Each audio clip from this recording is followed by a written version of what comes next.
ሰበር ዜና ሞሳድ አዘናግቶ አበጠራቸው። ከቀናት በፊት እስራኤል ላይ ሲዝቱ የነበሩት የኢራን ከፍተኛ የደህንነት ባለስልጣን የሞሳድ ሰይፍ ሰለባ ሆነው የአያቶላህን ዕጣ ቀምሰዋል። የእስራኤል የደህንነት አዛዡ ሲገደሉ እስራኤል ገና ምኑ ተነካ፣ ባለስልጣናቱን እያደንኩ እጨርሳቸዋለሁ ስትል ዝታለች። በሌላ በኩል ኢራን በባሊስቲክ ሚሳይሎችና ሰው አልባ ድሮኖች በመጠቀም በእስራኤል ወታደራዊ ኢላማዎች እንዲሁም በኳታርና በተባበሩት አረብ ኤምሬትስ በሚገኙ የአሜሪካ ጦር ሰፈሮች ላይ ጥቃት ያካተተ 57ኛ ዙር የማጥቃት እርምጃ መጀመሩን አስታውቃለች። ታደምጡታላችሁ። የወልቃይት አስተዳደር እንደሚፈርስ የአብይ የቅርብ ሰው ተናገሩ። ሚኒስትሩ የኮሎኔል ደመቀ ዘውዱን አስተዳደርም ህገወጥ በማለት ወንጅለውታል። ጄኔራል ታደሰ ወረደ በበኩላቸው ትግራይ አከራካሪ የሚባል መሬት የላትም ብለዋል። ትግራይን ለማዳከም የታለመ ሴራ ያሉትን ጉዳይ አንስተዋል። እንመለስበታለን። ኢህአፓ እንደ አሸባሪ እየተፈረጅኩ ነው ሲል ከሰሰ። ፓርቲው እያደረኩ ነው ባለው ሰላማዊ ሰልፍ የመጥራት እንቅስቃሴ ላይ እንደ አሸባሪ እየተፈረጀ መሆኑን ገልጸዋል። እናስደምጣቸዋለን። በሰሜን ወሎ ዞን በፋኖ ታጣቂዎችና በመንግስት ኃይሎች መካከል እየተካሄደ ባለው ግጭት ሳቢያ ነፍሰ ጡር እናቶችና ህሙማን ለከፍተኛ ስቃይና ሞት እየተዳረጉ መሆኑ ተገለጸ። በዞኑ በተለይ ሙጃ ወረዳ በአሁኑ ወቅት እየተካሄደ ባለው ውጊያ የትራንስፖርት አገልግሎት ሙሉ በሙሉ መቋረጡን ዶቼ ቬለ ዘግቧል። በዝርዝር እናስደምጣቸዋለን። አክብሮታዊ ሰላምታችን በያላችሁበት የዓለም ዳርቻ የረሳችሁ የተወደዳችሁ አንድ አፍታ ሚዲያ ቤተሰቦች ከአንድ አፍታ ለአሁኑ መደመጥ አለባቸው ያልናቸውን ዜናዎች ወደ እናንተ የምናደርስበት ሰዓት ላይ ተገኝተናል። አብራችሁን ትቆዩ ዘንድ ግብዣችን ነው።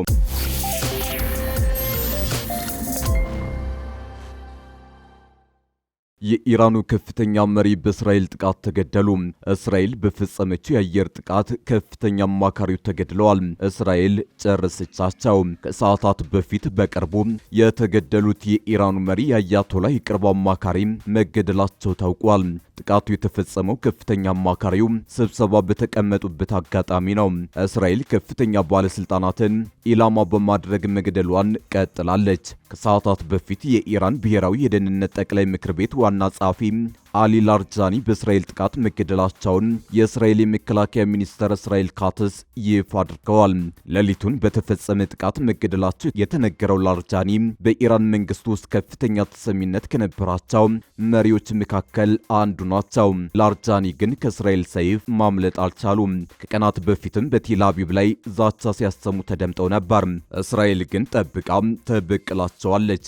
ታዲያ የባለስልጣኑ በእስራኤል ኢላማ መሆን እየተነገረ በነበረበት ጊዜ ቢያንስ ሁለት የኢራን መገናኛ ብዙሃን ከፍተኛ የደህንነት ባለስልጣናትን ጠቅሰው ግለሰቡ በአጭር ጊዜ ውስጥ መግለጫ ይሰጣሉ ብለው ዘግበው ነበር። ጥቃቱ የተፈጸመው ላርጃኒ በደማስቆ ከሶሪያ ከፍተኛ ባለስልጣናት ጋር ስብሰባ በማድረግ ላይ እያሉ እንደሆነ ተገልጿል። እስራኤል በሱሪያ ውስጥ በሚገኙ የኢራን ኢላማዎች ላይ የምታደርገውን ጥቃት አጠናክራ የቀጠለች ሲሆን የላርጃኒ መገደል በሁለቱ ሀገራት መካከል ያለውን ውጥረት ይበልጥ ሊያባብሰው እንደሚችል ስጋት ተፈጥሯል። እስካሁን ድረስ ከኢራን መንግስት በኩል በይፋ የተሰጠ መግለጫ ባይኖርም የሀገሪቱ መገናኛ ብዙሃን ግን ጥቃቱን መፈጸሙን ዘግበዋል።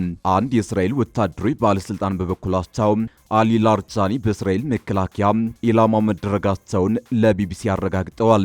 አሊ ላርጃኒ በኢራን ብሔራዊ የደህንነት ጠቅላይ ምክር ቤት የሟቹ ጠቅላይ መሪ አያቶላ አሊ ካሜኒ ተወካይና ዋና ጸሐፊ ሆነው የተሾሙት ባለፈው ዓመት ነሐሴ በፕሬዝዳንት ማሱድ ፔዜሽኪያን ነበር። ለ12 ዓመታት የኢራን ፓርላማ አፈ ጉባኤ የነበሩት ላርጃኒ ለዘብተኛ ወግ አጥባቂ እንደሆኑ ይነገርላቸዋል። በተጨማሪም በኢራን መገናኛ ብዙሃን የጠቅላይ መሪው አማካሪ እንደሆኑ ይጠቀሱ ነበር። እስራኤል በፈጸመችው ጥቃት መገደላቸው የተነገረው ታዋቂው ኢራናዊ ፖለቲከኛ የፓርላማ አፈ ጉባኤ ከመሆናቸው በፊት ኢራንን ከምዕራባውያን ጋር እያወዛገበ በሚገኘው የኒውክሌር ድርድር ላይ ሀገራቸውን ወክለው ተደራዳሪ ነበሩ። በኢራን ፖለቲካ ውስጥ አሊ ላርጃኒ ብቻ ሳይሆኑ ወንድማቸውም ከፍተኛ ተሰሚነት አላቸው። ወንድማቸው ሴዴጌ ላርጃኒ በኢራን ሁለት ኃይል ምክር ቤቶች የበላይ አካል የሆነው ጉባኤ ሊቀመንበር ናቸው። የወልቃይት አስተዳደር እንደሚፈርስ የአብይ የቅርብ ሰው ተናገሩ። ሚኒስትሩ የኮሎኔል ደመቀ ዘውዱን አስተዳደር ህገወጥ በማለት ወንጅለዋል። ጄኔራል ታደሰ ወረደ በበኩላቸው ትግራይ አከራካሪ የሚባል መሬት የላትም ብለዋል። ትግራይን ለማዳከም የታለመ ሴራ ነው ያሉትን ጉዳይም አንስተዋል። ዶክተር አብርሃም በላይ የወልቃይት አስተዳደር መፍረስ አለበት ብለዋል። በአካባቢው ያለው የኮሎኔል ደመቀ ዘውዱን አስተዳደር ህገወጥ በማለት ፈርጀዋል። ሚኒስትሩ ይህንን ያሉት ከአርሚ ሰብ አባላት ጋር ውይይት ባደረጉበት ወቅት ነው። ዶክተር አብርሃም ከአርሚ ሰብ አባላት ጋር ውይይት ማድረጋቸው ታውቋል። የመስኖና ቆላማ አካባቢዎች ሚኒስትሩ ዶክተር አብርሃም በላይ ከሱዳን ተመልሰው በዲዲአር ፕሮግራም ትጥቅ ለመፍታት ከተስማሙና የተሃድሶ ስልጠና እየወሰዱ ካሉ የቀድሞ የአርሚ ሰብ አባላት ጋር ውይይት ባደረጉበት ወቅት ወልቃይትን በተመለከተ ያደረጉት ንግግር ትኩረት ስቧል። ሚኒስትሩ ከነዚህ ታጣቂዎች ጋር ባደረጉት ውይይት በወልቃይት በህወሓት የፖለቲካ አካሄድና በቀጣይ የአካባቢው አስተዳደር ዙሪያ ጠንካራ መልእክቶችን ሰንዝረዋል። ዶክተር አብርሃም በንግግራቸው የወልቃይት ማህበረሰብ የራሱ ማንነትና አስተዳደር የመወሰን ሙሉ መብት እንዳለው ገልጸው አማራ ነኝ ቢል መብቱ ነው፣ ትግራዊ ነኝ ቢልም መብቱ ነው፣ በፍጹም ተቀባይነት የሌለው ሀገርን እንበትናለን የሚል ሐሳብ ብቻ ነው ብለዋል። አክለውም የአካባቢው ማህበረሰብ የጽንፈኛውን የህወሓት ፖለቲካ አካሄድ እንደማይፈልግና ህወሓት ተመልሶ አካባቢውን እንዲያስተዳድር እንደማይፈቅድ በግልጽ መናገሩን አስታውሰዋል። ህወሓት አካባቢውን ማስተዳደር ከፈለገ በምርጫ ተወዳድሮ ማሸነፍ እንዳለበትም ገልጸዋል። ከሰሞኑ አካባቢውን በኃይል ለመቆጣጠር የተደረጉ ሙከራዎችን በማስታወስም ህወሓትም ሆነ የትግራይ ታጣቂ ቲዲኤፍ በምንም አይነት ሁኔታ በትጥቅና ኃይል በህገወጥ መንገድ ወደ አካባቢው እንደማይገቡ አረጋግጠዋል።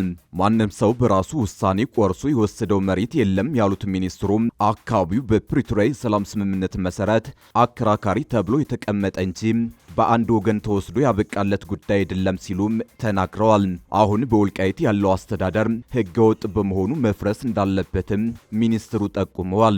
ማንም ይሁን ማን በጉልበት ወይም በህገወጥ መንገድ አካባቢውን ማስተዳደር አይችልም ያሉት ዶክተር አብርሃም አሁን ያሉት አስተዳደሮች ፈርሰው ህዝቡ ራሱ በመረጣቸው ህጋዊና ህገ መንግስታዊ አስተዳደሮች መተካት አለባቸው ብለዋል። ይህ ሂደት ተግባራዊ የሚሆነው ተፈናቃዩ ማህበረሰብ ከክረምት በፊት ወደ ቀዮ ከተመለሰ በኋላ በፕሪቶሪያው ስምምነት መሰረት ነጻ ምርጫ ተካሂዶ ህዝቡ የየራሱን የቀበሌና የወረዳ መሪዎች ሲመርጥ መሆኑንም በማስገንዘብ ንግግራቸውን አጠናቀዋል። በሌላ በኩል ጄኔራል ታደሰ ወረደ ትግራይ አከራካሪ የሚባል ቦታ የላትም ሲሉ ተደምጠዋል። ጄኔራሉ የትግራይ ምዕራባዊ ዞንን ጨምሮ አሁን በወረራ ስር ያሉትን የትግራይ ግዛቶች አከራካሪ ቦታዎች እንደሆኑ አድርጎ መግለጽ ትግራይን የማዳከም ፍላጎት አንዱ መገለጫ መሆኑን ገልጸዋል።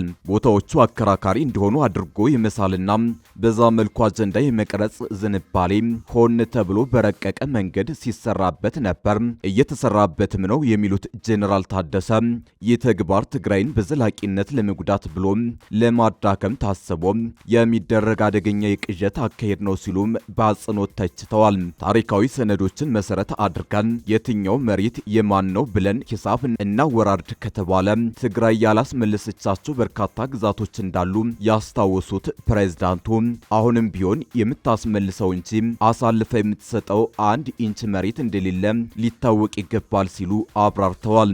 የኢፌዴሪ የመስኖና ቆላማ አካባቢዎች ሚኒስትር የሆኑት ዶክተር አብርሃም በላይ ከቀናት በፊት በተዘጋጀ አንድ መድረክ ላይ ምዕራብ ትግራይን አከራካሪ ብለው መግለጻቸውን ተከትሎ በርካታ የትግራይ ልሂቃን የሚኒስትሩን አገላለጽ አምርረው መተቸታቸው የሚታወስ ሲሆን የፕሬዝዳንት ታደሰ አስተያየት ለዚህ በቀጥታ የተሰጠ ምላሽ ይሁን አይሁን ግን የታወቀ ነገር የለም። በሰሜን ወሎ ዞን በፋኖ ታጣቂዎችና በመንግስት ኃይሎች መካከል እየተካሄደ ባለው ግጭት ሳቢያ ነፍሰ ጡር እናቶችና ህሙማን ለከፍተኛ ስቃይና ሞት እየተዳረጉ መሆኑ ተገለጸ።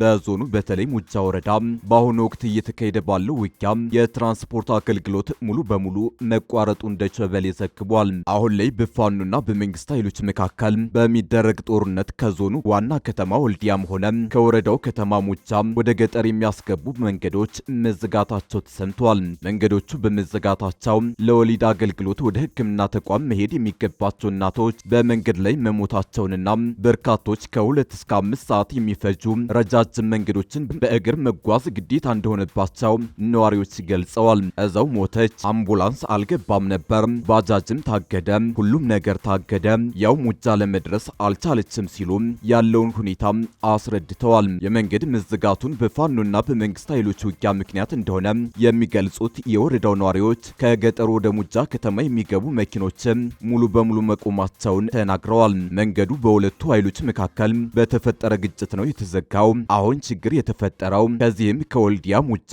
የሚገባ መኪና አለ፣ ግን አሁን ፋኖ መኪና የሚባል ነገር መግባት የለበትም አለ።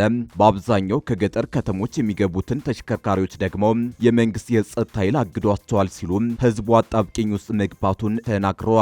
አሁን ላይ ወላድ እናቶችም ሆኑ ሌሎች ህሙማን ወደ ጤና ተቋማት ለመድረስ ከ2 እስከ 5 ሰዓት በቃሬዛ ሰዎችን ማጓጓዝ የግድ ነው የሚሉት ነዋሪዎች ወገን አሊያም እድር የሌለው ሰው እጣው ሞት ነው ሲሉ አሳዛኙን ሁኔታ ይናገራሉ። በእግር ተጉዞ ጤና ተቋም ለማግኘት ከ5 ሰዓት በላይ ይጨርሳል ያሉት ነዋሪዎች የሚተባበር ሰው ከጠፋ ወላዶች ከመሞት ውጭ አማራጭ የላቸውም ሲሉም የችግሩን አስከፊነት ገልጸዋል።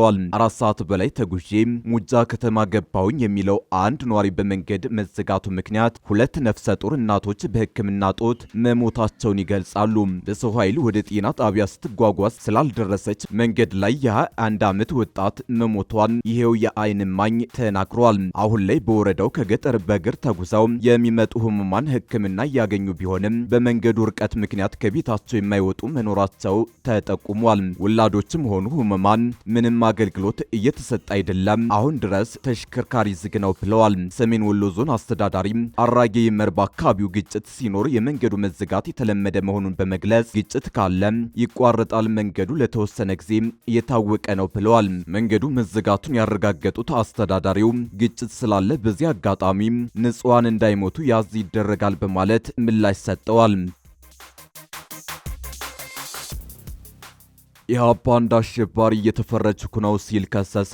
ፓርቲው እያደረኩ ነው ባለው ሰላማዊ ሰልፍ የመጥራት እንቅስቃሴ ላይ እንደ አሸባሪ እየተፈረጀ መሆኑን ገልጿል። የገዢው ብልጽግና ሰዎች ሰላማዊ ሰልፍ መጥራትን እንደ ወንጀል በመቁጠር መዛት እንደጀመሩበት ፓርቲው በይፋዊ ማህበራዊ ገጹ ባሰራጨው መረጃ አስታውቋል። ከምርጫ ክርክር ጋር በተያያዘ መነጋገሪያ የሆነው ፓርቲው ዋና ጸሐፊ የሚስጥረ ስላሴ ታምራት ስም ከሰላማዊ ሰልፍ ጋር ተያይዞ በስፋት እየተነሳ ነው። ሚስጥረ መንግስት በኃይል ለመጣል ከሚንቀሳቀሱ ታጣቂ ኃይሎች በሰላማዊ ትግል ሰበብ ሽፋን ለመስጠት የከተማ አመጽ እየጠራች ነው በሚል በገዢው ብልጽግና ደጋፊ ሚዲያዎች በኩል በስፋት እየተሰራጨ ነው። ፓርቲው በመግለጫው አሉ የተባሉ የሰላማዊ ትግል አማራጮችን በሙሉ ከመጠቀም የሚያስቆመው አንዳችም ነገር የለም ሲል አሳውቋል። ሰላማዊ መንገድ የሚታገሉና ላመኑበት እውነት የቆሙ ድርጅቶችንና ግለሰቦችን ሰላማዊ እንቅስቃሴ የሐሰት ስም እየለጠፉ መወንጀል፣ መዝመትና ከህገወጥ እንቅስቃሴ ጋር መያዝ ትርጉም ትናንትም ኢህአፓን ከትግል አላስቆመውም፣